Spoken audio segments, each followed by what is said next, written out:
福永探偵社ですけども、北海道は食や観光だけじゃない、世界が驚く技術まで生み出しているという話を天谷調査員、詳しくお願いします。はい、よろしくお願いします。さあ皆さん、まずはですね、こちらをご覧ください。これコンクリートなんですけども、カチカチのコンクリート、はい、ただのコンクリートではないんですね。なんとひび割れを自分で直すことができちゃうんです。自分で直す？なぜならば生きているから。生きているコンクリート、一体どういうことなのか調査してきました。さあ、ここが生きているコンクリートの秘密を握る会社です。そしてこの奥に社長がいらっしゃるそうです。突撃します。はい、どうぞ。失礼いたします。はい、天谷と申します。お忙しいところ申し訳ありません。ですね、ズバリ生きているコンクリートとはどういうものなんでしょうか。中に住んでるバクテリアがね、コンクリートのひび割れを直す、自動的に直すコンクリート。自動的。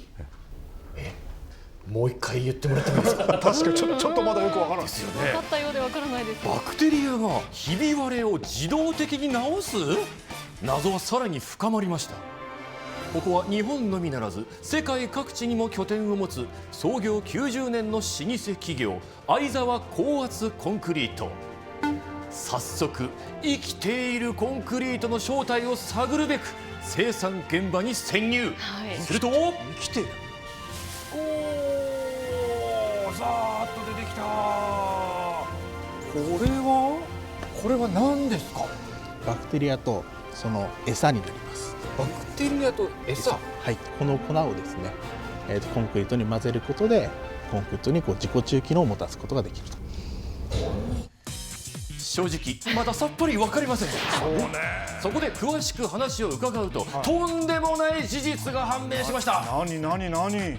通常軸となる鉄筋の上にコンクリートを敷き詰めて作っていく鉄筋コンクリートの建物ですこういうが、現場よく見ますよ。年月を重ねれば重ねるほどどうしてもひびが入ってしまうことがあるんです。さらにそのひびから入る水や酸素は中にある鉄筋を錆びつかせ崩壊の原因ともなるんですね。そこでその危機を救うのがコンクリートの中にいるバクテリアなんです。どうやって救うの？普段は眠っているバクテリアですが、ひびから水と酸素が入ってくるとパッと目を覚まし活動、餌を食べながら増えていくんですが、その時に生み出されるのが貝殻の主成分で水にも強い炭酸カルシウムなんです。これがひび割れを徐々に埋めていくというわけなんですね。それで自分で直しちゃうってこと？はい。寿命が？そう、バクテリアの寿命はなんと200年。つまりはずっと壊れないコンクリートになるんです。すごい。そして見てください。バクテリアがひびを直していきますよ。ほら。ひびが入ってたのがこのぐらいのひびだと2ヶ月もあれば直せるんですって。老朽化になんとかなるってこと？うわ、綺麗に埋まってますね。白いところが治ったひびの部分です。すごいでしょ。バクテリアがこれを直してくれてるんだ。そう頼もしいなんでバクテリアちゃん。すごいこと考えてる。ずっとコンクリートってあるように見えてる、非常に強固なものに見えるんですけども、大体50年ぐらいでですね、寿命が来るんですよ。なので作ったコンクリートがなるべく長く永続的に使えるようにするためには、傷を自動的に直す、その仕組みっていうのがどうしても我々の業界の理想だったんですよ。そういった時にそのバクテリア、その菌を使おうという発想になったんですね。ひびを自動的に直すこのコンクリートの名はバジリスク。今や全国200カ所以上で製造供給されているという。がしかし驚きのコンクリート技術はこれだけではなかったんです。データを送って現地で印刷をして構造物を作ることができる。コンクリートの 3D プリンター、コンクリートの 3D プリンター。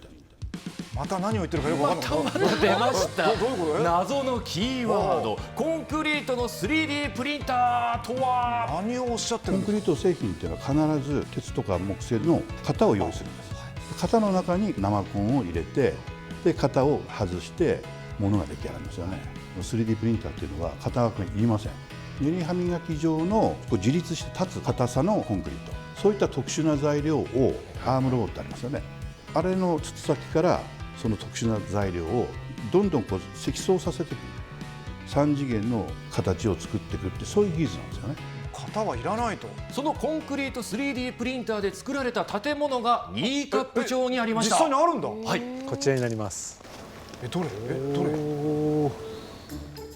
こちらは3年前にオープンしたおしゃれなグランピング施設。その中でひときわ個性を放っていた白い建物がそれなんですね。あ、なんか層になってる感じがしてプリントなので正しくは建築ではなく印刷というべきなんでしょうかね。あ、でも本当だ、どんどん積み上がっていく。機械を使って型も使わずに。実はコンクリートの 3D プリンターで宿泊施設が作られたのは日本初です。面白い。やはり驚きましたね。コンクリートが実際にプリンターで印刷されていくというか、そういう光景を初めて見た時にはやはり衝撃を受けましたね。私たちディマシオ美術館ではですね、以前から泊まれる美術館っていうお客様にもっと滞在していただいてゆっくり過ごしていただこう、そういう構想がもともとございまして、単純なテントではなく美術館ならではというか、ここにしかないような建物ができたらなと、作品のような建物になってますね。この幾何学的な模様も人の手では難しく、まさに 3D プリンターだからこそなせる技。なんかガウディの作品みたいな。確かに確かに。反応はとてもいいですね。やはりこの 3D プリント製の建物、この構造物を見たいっていうふうに来る方もいますし、建築とかを勉強している方もおられます、業界の方もおられますけども、小さなお子さんなんてもうケーキみたいとなんかそういうことを言うお子さんもおられましたし、こちらディマシオグランピングビレッジでいただける食事も地元日高のブランド牛など特別感がいっぱいです。そして自由な造形ができる 3D プリンターの活用法は建物だけではないんですね。岩見沢にあるワイナリーで卵型のワインタンクを見つけました。これもなんか層になってる。この卵型の良さというのもあるんですか？はい、ワイン作りに関してはすごく大きいポイントが、普通の四角いタンクだったらあんまり対流が出てこないけど、この大きい卵型のものだと対流ができちゃうことですから、一定のすごい均一の味香りが出てくることです。発酵もすごい順調に進むことで、それすごい嬉しいことです。だがこれだけでは終わりません。この技術で社長はさらにすごい未来を描いているんです。先ほどアームロボットって言いましたけど、大体腕のリーチが2メートルぐらいなんですよね、今ね、現状ね。そうするとそこに届く範囲の構造物しか作れないじゃないですか。もっと自由にね、練り歯磨きの世界をもっと巨大で自由にやるにはどうしたらいいの？飛ぶしかないかなっていう。飛ぶはいまた何をおっしゃってるんですか？飛ぶといえばまさかのあれですよ、あれ。ドローンですね。飛んでしまって、その材料を抱えて飛びながら練り歯磨きをこう置いてくるその世界を実現すれば鉄の型枠がいらない、だけど巨大な構造物を作る世界が訪れるんですよね。そこが今我々の大きなチャレンジの一つになってます。すごいこと考えてらっしゃる。さらに未来はもっともっと明るいんです。北海道の冬の常識を覆す超ホットなコンクリートが。こちらの部屋にもですね、何やら気になるものが並んでるんですけども、失礼します。あったけ言葉遣いがいい温度ですね。これは何ですか？これはですね、発熱するコンクリートになります。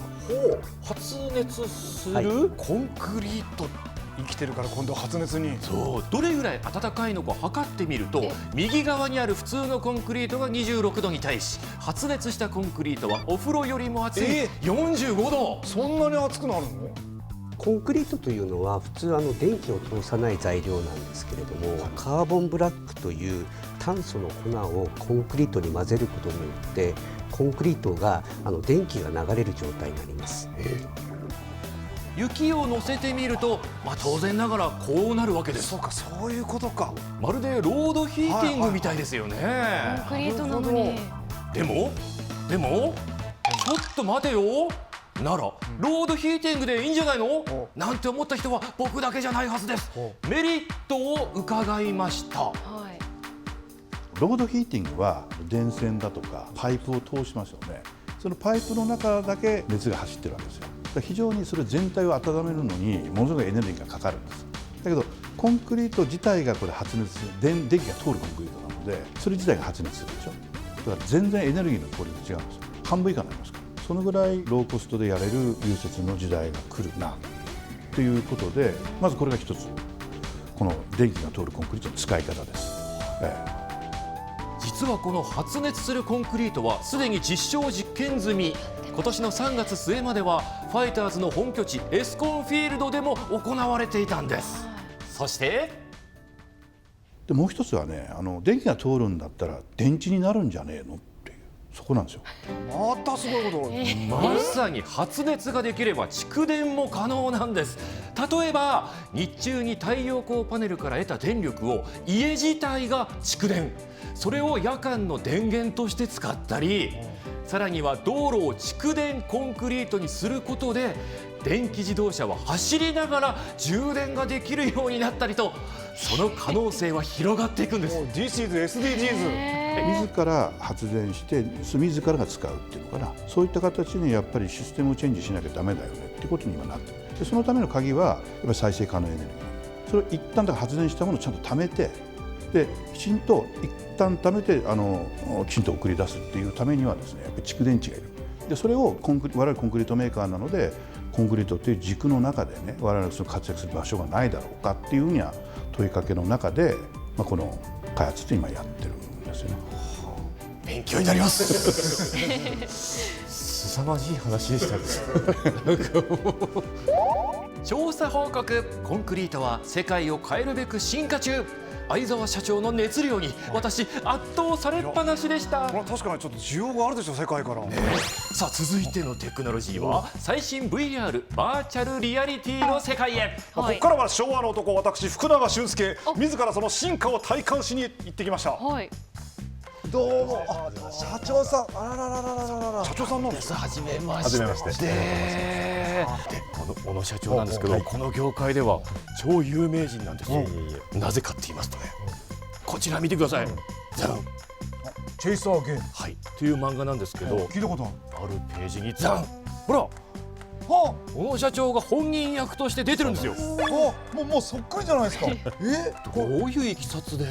これはですね、ゲームクリエイターの実態を紹介する漫画でして、私たちも同じクリエイター、ゲームクリエイターとして日々活動してますので紹介してもらったと。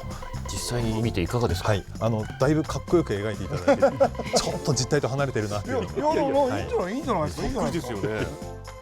ここインフィニットループは全国にも名を馳せる北海道が誇る IT 企業。そんな会社の最新 VR とは？私から体験してもいいでしょうか？やってくれたまえ。よろしくお願いします。お願いします。初 VR です私。ですか？はい。よかったです。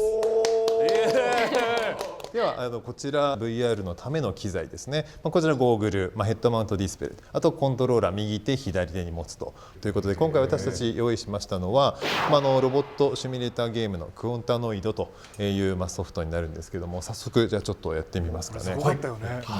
そうですね。これがあればどこにでも行けると思う。もう始まってる。もう始まってる。わかんない。いやこっちもわかんないわ。何してんのか。シティ大都会近未来。すごい。手が映ってる。これ僕の手？そうだ。そうです。すごい。これあんまり3秒開いて。バーチャルでの手です。すごい。I love you。すごい。こんな再現できてんのこれ。ちょっと一回床下見て。本当にこうやって床になるんだ。下これ絨毯ですけど普通に。ここにね。石があるよ。いや絨毯だってこう。奥に岩があって滝が流れてます。滝？上青空。うわ全然違う。うわなんかカメラマン見えた。あれ？カメラマンが見えた？福永さん見えた？なんで見えるの？境界線を越える。境界線を越える。決まった位置にいないとものは見えない。すちょっとさ一回境界線越えてこっちあえて超える。おお突然の現実。これ現実だ。じゃあ仮想の世界。